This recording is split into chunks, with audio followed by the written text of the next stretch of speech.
সম্প্রতি শরীফ ওসমান হাদীকে হত্যা চেষ্টার পর রাজনৈতিক মহলের অনেকেই আশঙ্কা করেছিল এই ধরনের ঘটনা ভবিষ্যতে জুলাই অভ্যুত্থানের শক্তিদের সাথে আরও ঘটার সম্ভাবনা রয়েছে। সামাজিক যোগাযোগ মাধ্যম সহ বিভিন্ন টক শোতে রাজনৈতিক বিশ্লেষকরা দেশের বর্তমান রাজনৈতিক পরিস্থিতি নিয়ে গভীর উদ্বেগ ও আশঙ্কা প্রকাশ করেছিলেন। হাদীর ঘটনার কিছুদিন যেতে না যেতেই রাজধানীর হাজারীবাগের একটি হোস্টেল থেকে এনসিপি নেত্রী জান্নাত আরা রুমির ঝুলন্ত লাশ উদ্ধার করেছে পুলিশ।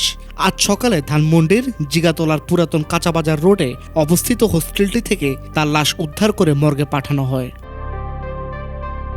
দলটির যুগ্ম সদস্য সচিব তারেক রেজা তার ভেরিফাইড ফেসবুক অ্যাকাউন্টে একটি পোস্টে কিছু চ্যাটের স্ক্রিনশট দিয়ে বলেন, জান্নাত অনেকদিন ধরে ভয়ঙ্কর সাইবার বুলিংয়ের শিকার হয়েছিল।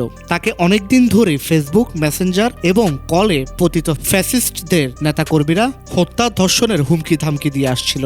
সে নাকি নিজেই শঙ্কা প্রকাশ করেছিল তার জন্য হয়তো মৃত্যু অপেক্ষা করছে। আওয়ামী লীগ নাকি আবার ফিরে আসবে। কিছুদিন আগে শেখ হাসিনার রায় ঘোষণার দিন ধানমন্ডি ৩২-এ জান্নাত আরা রুমিকে দেখা যায় লীগের এক নারী সমর্থককে পিটিয়ে পুলিশে তুলে দেন। সেদিনের পর থেকেই তার উপর এমন হুমকি আসতে থাকে বলে জানায় তারেক রেজা। গত এক মাস ধরে ধানমন্ডির এনসিপি সদস্যরা তার পাশে যথাসম্ভব থাকার চেষ্টা করলেও শেষে আত্মহননের পথ বেছে নেওয়ায় আক্ষেপ করেন তারেক রেজা। তিনি এটিকে আত্মহত্যা নয় বরং খুন হিসেবে আখ্যায়িত করেন, পাশাপাশি জড়িতদের শিক্ষা দিবেন বলে ঘোষণা দেন।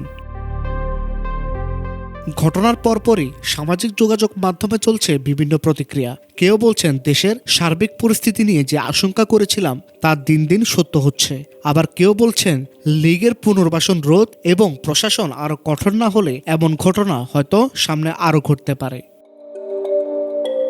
News desk, Dhaka digit.